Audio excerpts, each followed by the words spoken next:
নমস্কার, আমি রূপা দেব। চলে এসেছি রূপার গল্পবেলায় আজ একটি অন্য স্বাদের গল্প নিয়ে। আমার আজকের গল্প ২০ বছরের পার। রচনা অমিত রূপ চক্রবর্তী।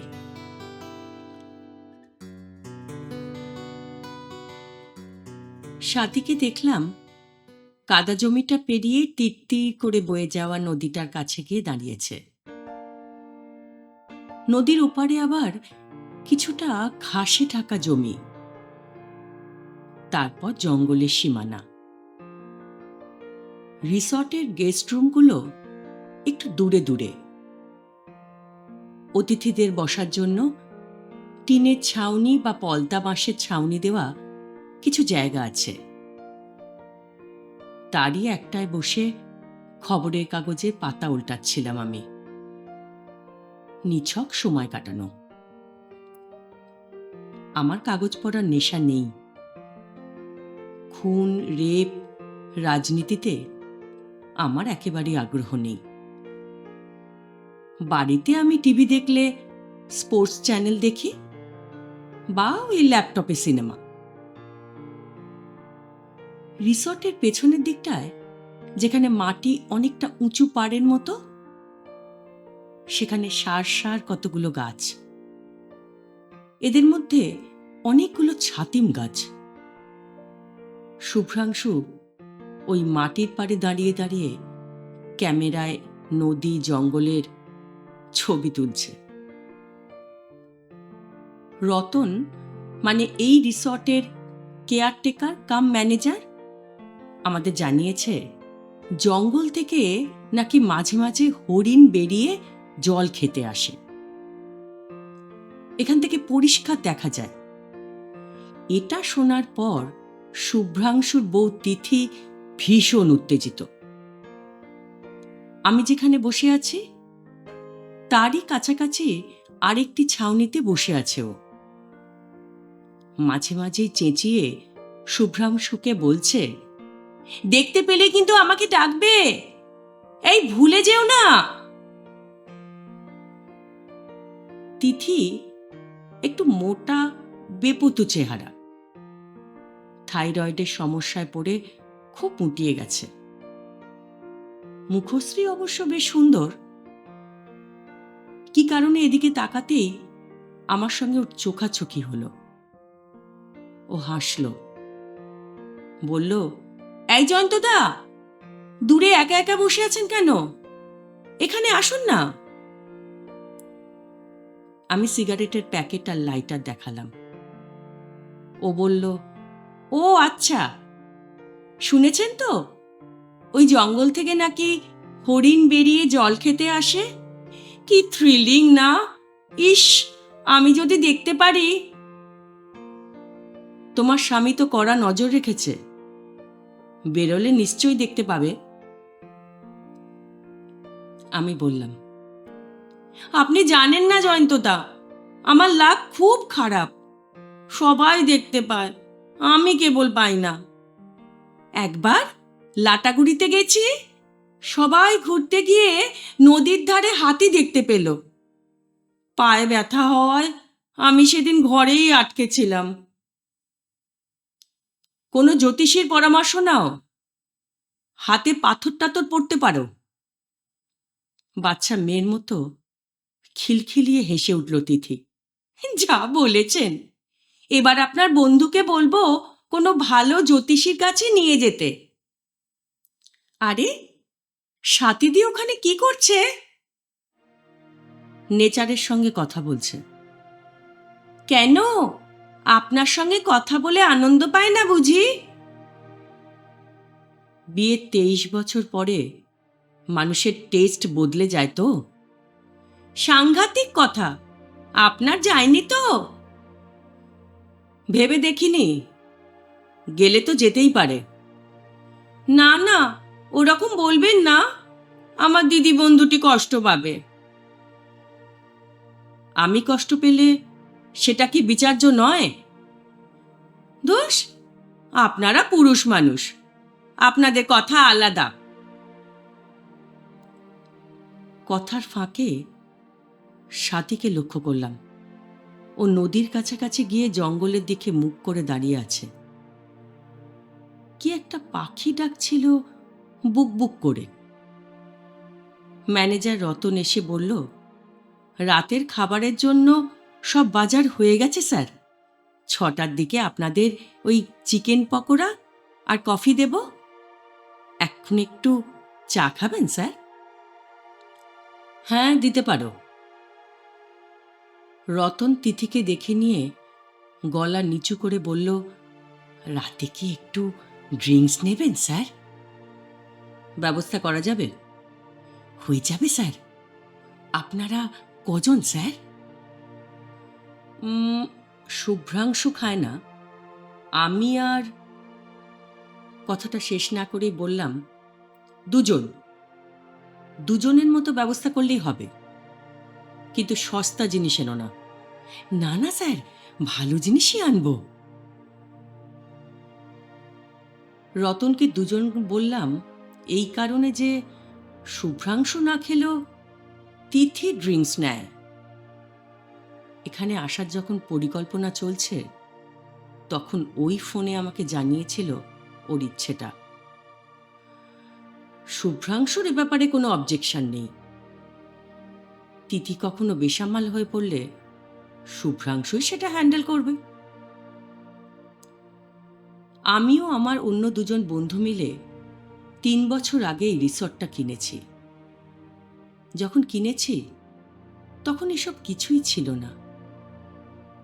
তারপর পয়সা লাগিয়ে এইসব গেস্ট রুম, লাঞ্চ স্পেস, সীমানার বাউন্ডারি, লন, গোটা জায়গা জুড়ে বাতির ব্যবস্থা সবই করা হয়েছে আস্তে আস্তে। রান্নাঘর, আধুনিক কিচেন রেঞ্জ, এসবও। ব্যবসা করার জন্য এখন রিসর্ট প্রস্তুত হয়ে উঠেছে। গত বছর থেকে কয়েকটা পার্টিও এসে গিয়েছে। সমস্তটাই রতন খুব ভালোভাবে সামলে নিয়েছে। আমি এর আগে এখানে এসেছি কাজকর্ম দেখাশোনার জন্য, এভাবে এসে থাকিনি। আমার অন্য 2 বন্ধু অবশ্য থেকে গিয়েছে পরিবার আত্মীয় স্বজন নিয়ে। আমার হয়নি, কারণ তখন সাথী এখানে নেই। মেয়ের সঙ্গে কলকাতায়। মেয়ে সবে হোটেল ম্যানেজমেন্টে জয়েন করেছে। কলকাতায় নতুন। সাথী তখন মাঝে মাঝেই মেয়ের সঙ্গে গিয়ে থাকত। এই প্রথম আমার এখানে এসে রাত্রি যাপন। শুভ্রাংশু আর তিথিরও এটাই প্রথম। এখানে যখন গেস্ট আসে, রতন তখন কয়েকটি অল্প বয়সী ছেলে আর মহিলাকে জোগাড় করে আনে রান্নাবান্না করার জন্য। ওদের মধ্যে থেকে একটি রোগা ছেলে এসে আমাকে চা দিয়ে গেল। সুন্দর পোর্সেলিনের কাপ আর প্লেট। সন্ধে নামছে। জঙ্গলটা এখন আবছা। নভেম্বরের শুরুতে হাওয়ায় খানিকটা শীত। দেখলাম শুভ্রাংশু চেঁচিয়ে বলছে, সাথী বৌদি, আর না, এবার চলে এসো। আমার সঙ্গে সাথীর কথাবার্তা খুব কম। এভাবেই আমরা আছি। যখন যা করার সেটা আমরা কথা বিনিময় ছাড়াই দিব্যি বুঝে যাই। দীর্ঘদিনের অনুশীলনে সেটা আরো নিখুঁত হয়েছে। দেখলাম সাথী ফিরে আসছে। আমি রতনের ছেলেগুলোকে ডেকে তিথি যে টেবিলে বসে আছে সেখানে 2 কাপ চা দিতে বললাম। আমি জানি সাথী এসে ওখানেই বসবে এবং চায়ের খোঁজ করবে। ম্যানেজার রতন এসে বলল, রাতের খাবারের জন্য সব বাজার হয়ে গেছে স্যার। 6টার দিকে আপনাদের চিকেন পকোড়া আর কফি দেব। এখন একটু চা খাবেন স্যার? আমার এভাবে বসে না থেকে আশেপাশে কোথাও একটু ঘুরে আসতে ইচ্ছে করছিল। কাছাকাছি কয়েকটি লোকবসত আছে, হাইওয়ে আছে। আমার গাড়িতেই সবাই এসেছি। গাড়িটা নিয়ে বেরিয়ে পড়াই যায়। শুকনো ঘাস পাতার উপরে জুতোর শব্দ তুলে মাটির পাটটা থেকে শুভ্রাংশু নেমে এলো। আমার টেবিলে এসে বসে একটা চেয়ারে বলল, হরিণ দেখতে না পেলেও দুর্দান্ত কয়েকটা স্ন্যাপ নিলাম, জানেন তো, ওই নদিয়া জঙ্গলের। জয়ন্তদা, ক্যামেরার লেন্স এমন একটা জিনিস যেখানে চেনা দৃশ্যকেও অচেনা আর ভীষণ সুন্দর লাগে। ভাবছি কাল দিনে ওই জঙ্গলের কাছাকাছি যাব। আপাতত চোখে ক্যামেরার লেন্স ফিট করে দেখো নিজের বউকে চিনতে পারো কিনা। কেন, কি হয়েছে? বলতে বলতে মুখ ঘুরিয়ে দেখেই শুভ্রাংশু চিৎকার করে উঠল, এই দিদি, আরে পড়ে যাবে তো, এভাবে কেউ ঘুমায় নাকি? শুভ্রাংশুর চিৎকারে রান্নাঘর থেকে ছেলেগুলো বেরিয়ে এলো। তিথি চট করে জীবনে ফিরল। তড়িৎ গতিতে চেয়ার টেনে গুছিয়ে বসে নিয়ে বলল, দেখেছ, কখন ঘুমিয়ে পড়েছিলাম। সাথী ততক্ষণে ও টেবিলে এসে বসেছে। ও একটু হেসে বলল, এমন শান্ত নিরিবিলি জায়গায় ঘুম তো পাবেই। এক কাজ করো, চোখে মুখে একটু জল দাও। সাথী এসে বসতেই ছেলেগুলো চা দিয়ে গেল। তখন সাথী এক পলক দেখল আমাকে। আমি চোখ সরিয়ে নিয়ে খবরের কাগজে রাখলাম। আমি চাই না সাথী ওভাবে আমার দিকে তাকাক। ওই চাউনির, ওই দৃষ্টির এখন আর কোনো অর্থই হয় না। ছেলেগুলোকে আমি বলে দিয়েছিলাম দেখে ওরা চা দিয়ে গেছে। দীর্ঘদিনের সহাবস্থানে বুঝি এই সময়টা সাথীর চা চাইবে। তিথি বলল, জয়ন্তদা, চায়ের ফ্লেভারটা কিন্তু দারুণ। আমার এক মামা ডামডিম চা বাগানে চাকরি করে, ওর ওখানে গিয়ে এমন চা খেয়েছিলাম। শুভও গিয়েছিল আমার সাথে। সেবার শুভ চা বাগানে ইয়া বড় একটা পেঁচার ছবি তুলেছিল। এই তাই না শুভ? পেঁচাটার ডানায় বোধহয় চোট ছিল, উঠতে পারছিল না। চা গাছের ওপরে বসেছিল। আমি ক্যামেরা নিয়ে যতই এগোচ্ছি আরো ঘষ্টে ঘষ্টে পিছিয়ে যাচ্ছে, উড়ে যায়নি। দেখলাম সাথী মুখ নামিয়ে চা খাচ্ছে। শুভ্রাংশু ক্যামেরা গুটিয়ে ব্যাগে পুড়ছে। রান্নাঘরে যে ছেলেগুলো কাজ করছে ওদেরই কারো মোবাইলে গান বাজছে, পুরনো কোনো হিন্দি গান। গেস্ট রুম, লন, গেটের কাছে সাদা বাতিগুলো তখন জ্বলে উঠেছে। সাথে কি করবে জানে না। আমি সিদ্ধান্ত নিয়েছি গাড়িটা নিয়ে কোথাও একটু ঘুরে আসব। রতনকে ফোন করে দেখব, ও যদি জিনিসটা জোগাড় করতে না পারে আমি নিউ হাসিমারা থেকে নিয়ে আসব। ওখানে একটা লিকার শপ আছে, গাড়ি নিয়ে গেলে বেশি দূর হবে না। এখানে আসার সময় সাথী যখন প্যাকিং করছিল আমি ওকে কয়েকটা বই ঢোকাতে দেখেছি। হয়তো খানিকটা গল্পগুজব করে ঘরে গিয়ে বইয়ে ডুবে থাকবে। বাড়িতেও ওর ঘরে ডিনারের আগে সময় পেলে বইয়ে ডুবে থাকে। আমি আমার ঘরে হয় পেন্ডিং কোনো কাজকর্ম করি বা সিনেমা টিনেমা দেখি। চা খাবার ইচ্ছে হলে নিজেই করে আনি। কখনো কখনো নিঃশব্দে এসে সাথী টেবিলে রেখে যায়। এমনই নিঃশব্দ বরফে ঢাকা কোনো পার্বত্য প্রদেশের মতো আমাদের সংসার।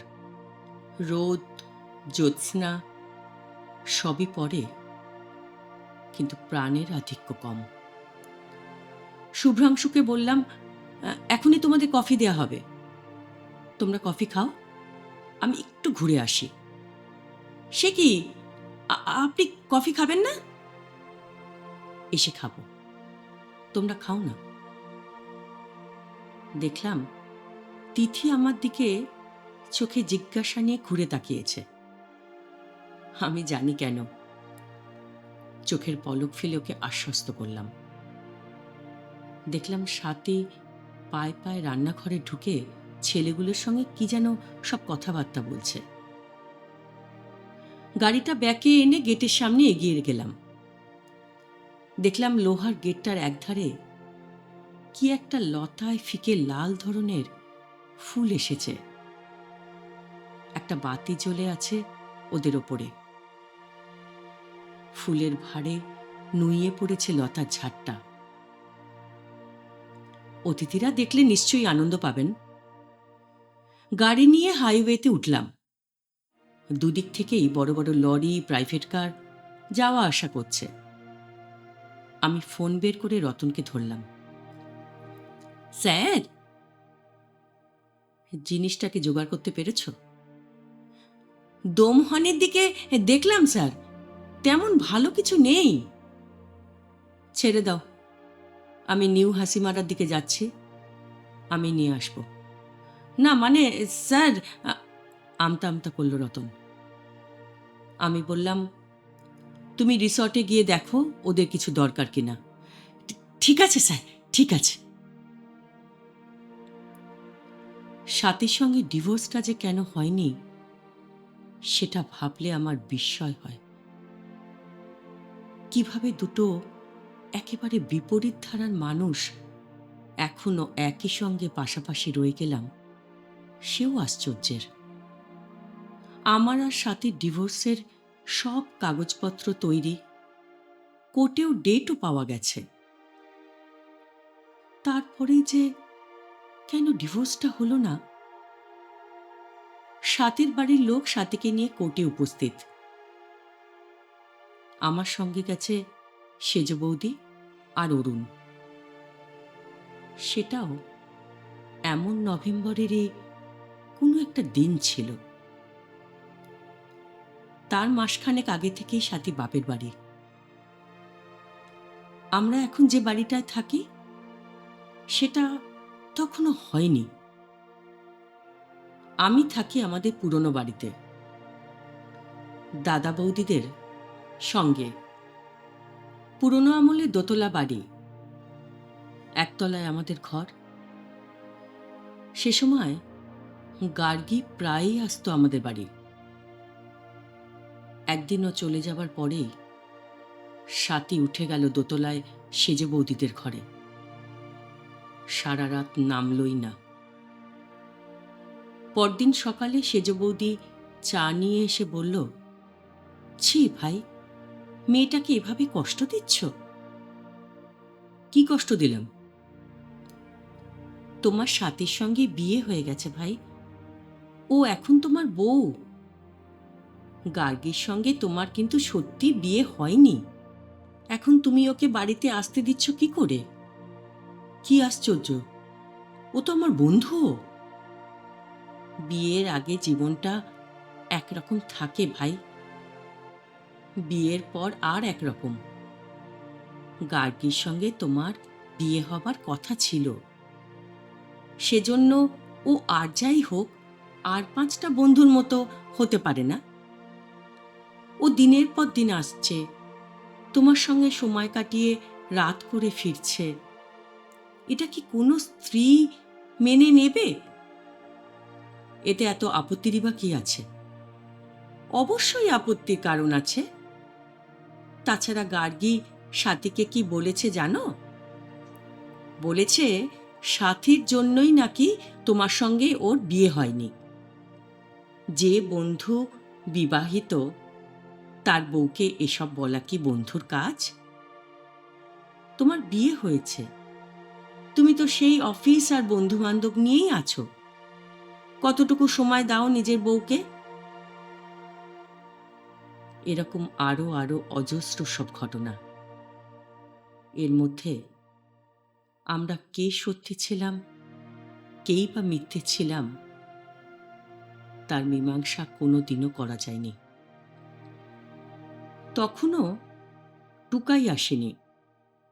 ভেতরে ভেতরে এতটাই বিষিয়ে গিয়েছিলাম যে ভেবেছিলাম আমাদের মধ্যে কোনো দিন সন্তান আসবে না। এমন বৈপরীত্য আর কাটাকুটিতে ভরা একটা সম্পর্কের মধ্যে একটা নিষ্পাপ প্রাণকে এনে যন্ত্রণা দেবার কোনো অর্থই হয় না। তথাপি টুকাই একদিন এলো। এর পরেও টুকাই এলো। এও কি আশ্চর্য নয়? অফিস থেকে একবার ট্যুর প্রোগ্রাম হলো। আমরা 4 জন কলিগ আর আমাদের ফ্যামিলি। সিমলাতে হোটেলও বুক করা হলো। ট্রেনের রিজার্ভেশনও পাওয়া গেল।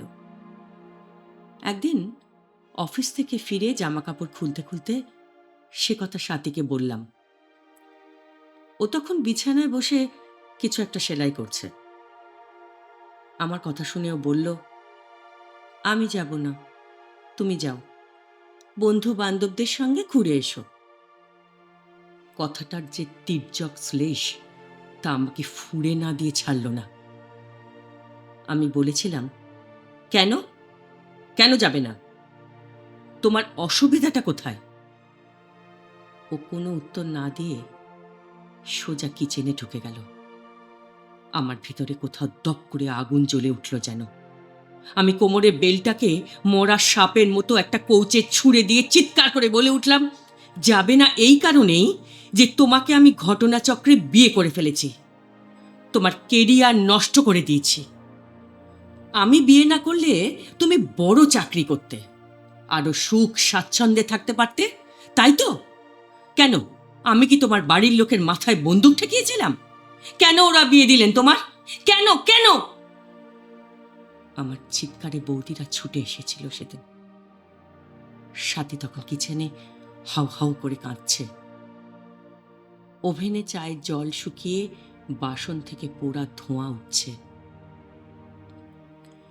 আমি না যাওয়ায় সেবার পুরো ট্যুরটাই ক্যান্সেল হয়েছিল।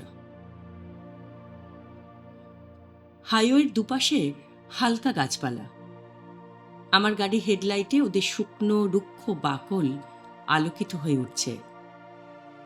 পাশ দিয়ে হুসহাস বেরিয়ে যাচ্ছে অন্য সব যানবাহন। ওদের নিশ্চয় কফি পকোড়া খাওয়া এতক্ষণে হয়ে গেছে। যেদিন স্বাতী কোর্টে এলো, খুব সুন্দর একটা সুতোর কাজ করা চুড়িদার পরে এসেছিল। চারপাশে তখন দিনের আনন্দিত রোদ। রাস্তায় নানা উদ্দেশ্যে আসা বহু মানুষজন চলাফেরা করছে। স্বাতীকে দেখে আমার ভেতরটা হঠাৎ কেমন যেন হু হু করে উঠল। মনে হলো যেন ও আর আমি মহাকাশের মতো একটা কালো শূন্যতার এপারে ওপারে দাঁড়িয়ে আছি। সেজ বৌদি দেখলাম স্বাতীর দিকে ছুটে গেল, কিন্তু দিনের শেষে ডিভোর্সটা হলো না।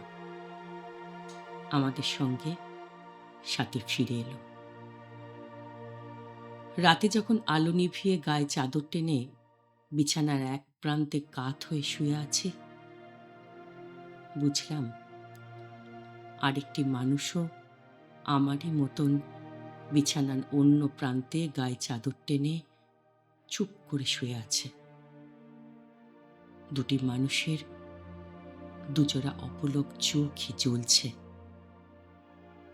ঘটনাটা আজও আমার কাছে রহস্যময়। কেন ফিরে এলো স্বাতী? লোকলজ্জার ভয়, নাকি অন্য কোনো অবিনাশী টানে? ফিল্মে অনেক সময় দেখা যায় কেউ গটগট করে সিঁড়ি দিয়ে উঠে নিজের ঘরে ঢুকে গেল, সেই রকম?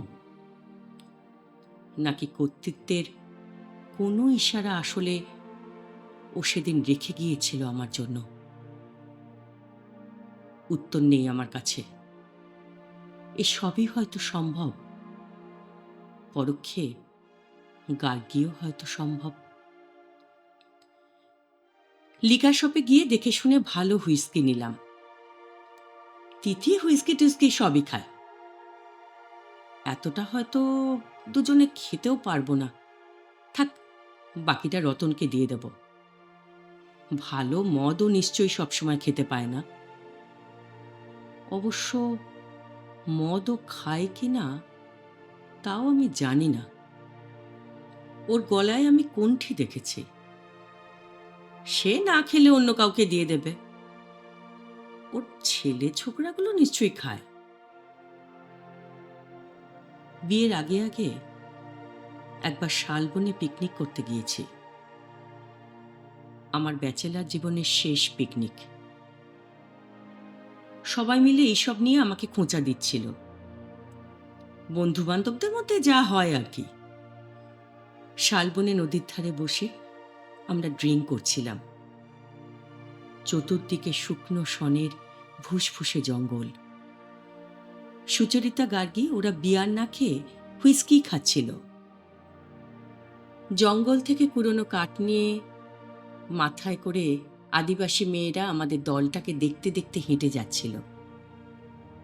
হঠাৎ গার্গী প্রায় আমার গায়ে ঢলে পড়ে বলল, বাথরুমে যাব, নিয়ে যাবে? বেলা ৩টে, সূর্য দিগন্তের দিকে এগিয়ে বড় হয়ে উঠেছে তখন। শালবনের মাটি শুকনো, উল্টানো পাতায় ঢাকা। কোথাও কোথাও কাশের ঘন জঙ্গল আছে। আমি আর গার্গী স্থলিত পায়ে উঠে দাঁড়িয়েছি। গার্গী হঠাৎ আবিল গলায় বাকি বন্ধুদের উদ্দেশ্যে বলল, এই, তোরা কিছু মনে করবি না?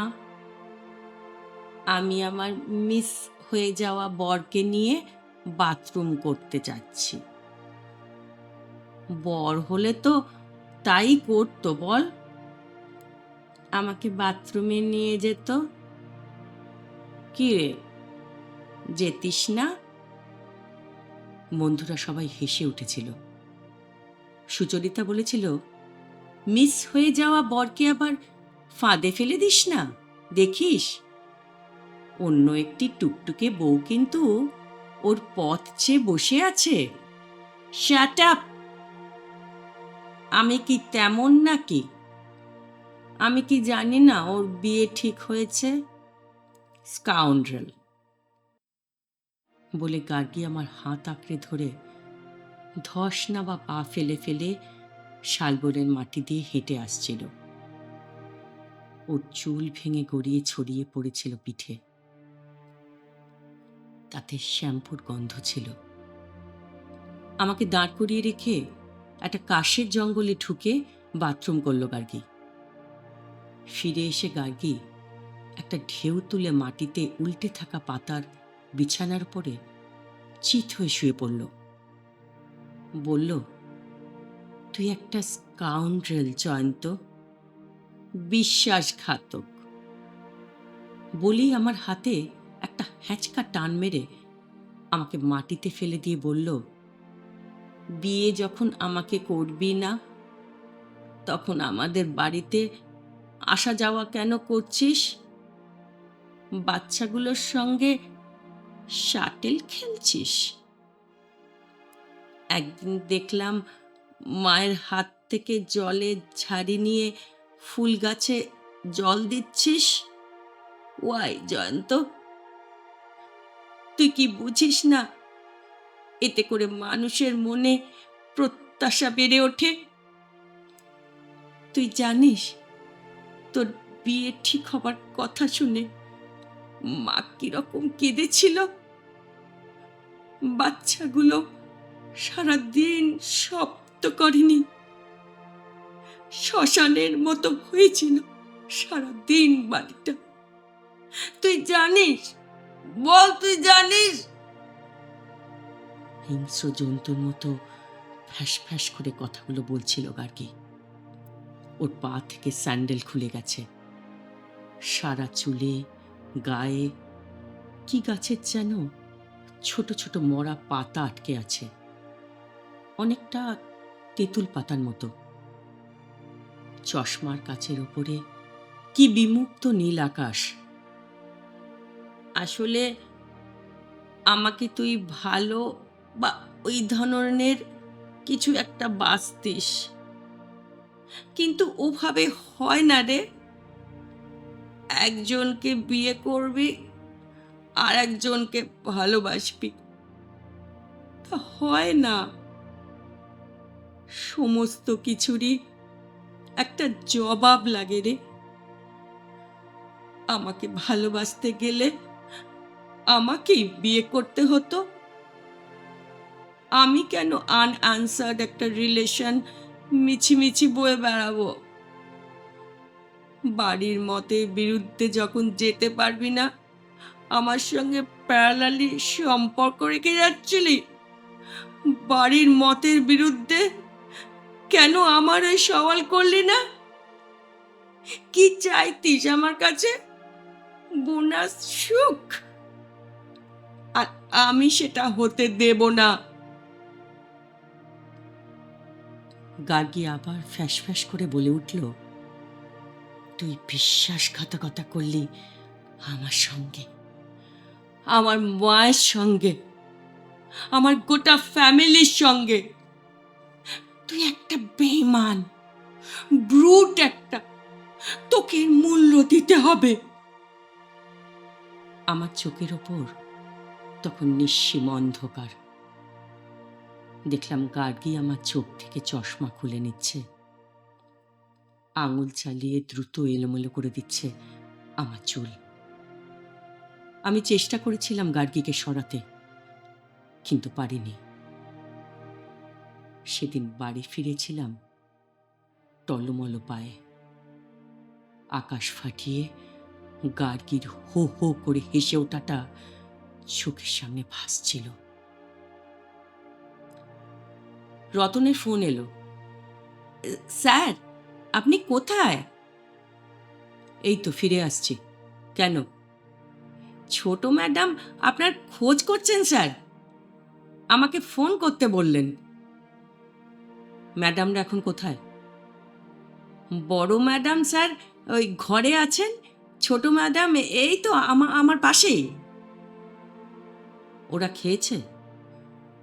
হ্যাঁ স্যার, কফি আর চিকেন পকোড়া, যেমন আপনাকে বলেছিলাম। ছোট ম্যাডামকে ফোনটা একটু দাও তো।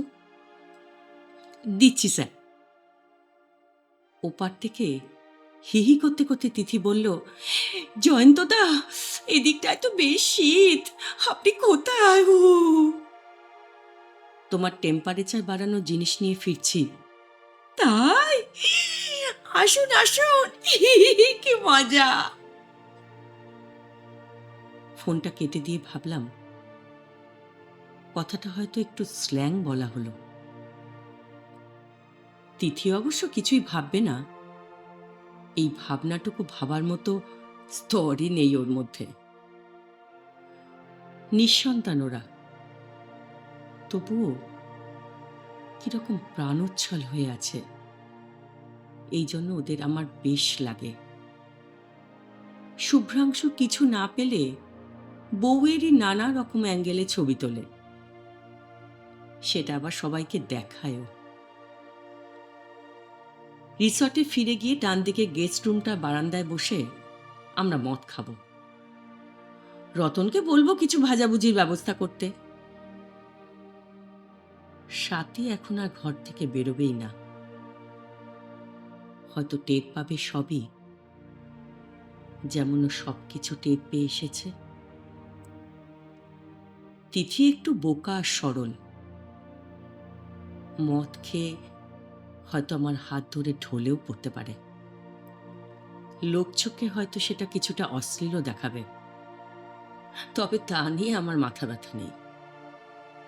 ভেতরে ভেতরে বহু দূর অবধি আমি প্রস্তুতিভূত হয়ে গেছি। নতুন করে সেখানে প্রাণ সঞ্চারের আর কোনো সম্ভাবনাই নেই। সাউন্ড সিস্টেমে একটা গান ডিম ভলিউমে চালিয়ে ফিরে আসছিলাম। এখন বাকি জীবনটুকু তা নিয়ে আর ভাবি না। মেয়েটা আছে, ওর জন্য যতটুকু করেছি, খুব দুর্ঘটনায় না পড়লে ও ওর ভবিষ্যতে অসুবিধে হবার কথা নয়। এই বছরই ও একটা কোম্পানিতে জয়েন করেছে। আমি চাই ও ওর মতো করে জীবনটা কাটাক। আমাদের প্রাণহীন বরফে ঢাকা পার্বত্য প্রদেশের মতো জীবনে ওই একটা সবুজ সতেজ ঝাউ গাছ। আমাদের বয়স হয়ে গেলে ওই ঝাউ গাছে আমাদের জন্য আলো, স্ট্রবেরি এইসব সাজাবে। বালিশের নিচে মোজায় ভরে উপহার রাখবে। ও বড় হয়েছে, বুঝতে শিখেছে। হয়তো বুঝেছে মা বাবার চেহারায় দুটো আলাদা আলাদা জাহাজের ভাঙা তক্তা শুধু পাশাপাশি সমান্তরাল হয়ে ভেসে আছে। প্রত্যেকটি তক্তার দৈর্ঘ্য, ছেঁদার অবস্থান আলাদা আলাদা, যাদের একসঙ্গে মেলানো যাবে না কোনোদিন, কিছুতেই। শুনলেন তো আজকের গল্প? কিরকম লাগলো আমার গল্প জানাবেন, আর আমার চ্যানেলটা সাবস্ক্রাইব করে বেল আইকনে ক্লিক করে রাখবেন। আমি যেমন প্রতি শুক্রবার বলি, আবারও বলছি, আপনি যদি বেল আইকনে ক্লিক করে রাখেন তাহলে সবার আগে আপনার কাছে নোটিফিকেশন যাবে। তাহলে আসছি সামনে শুক্রবার এই সময় নতুন আরেকটি গল্প নিয়ে।